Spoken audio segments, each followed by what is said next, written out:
በ14 ወራት ውስጥ የመጀመሪያውን ፌዝ አጠናቀናል።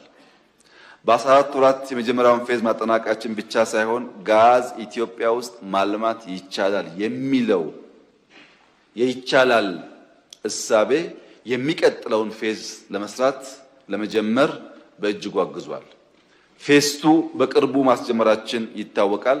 በ24 ወር ውስጥ እንጨርሳለን። የዛሬ 24 ወር ለዚህ ምክር ቤት መጨረሳችንን እናበስራለን። ጀምረን የማንጨርሰው ነገር እንደሌለ የሚታወቅ ስለሆነ ነዳጅ ማጣሪያ ሪፋይነሪ ከጋዝ ፌዝ በተጨማሪ ሁለተኛው ፕሮጀክት ነው።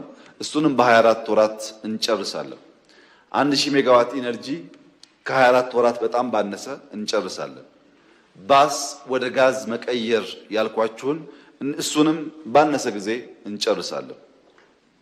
ይሄ የጋዝ እና የሪፋይነሪ ፕሮጀክት ኢምፖርት ሰብስቲት በማድረግ ከፍተኛ ሀብት እንድንቆጥብ ያግዛል።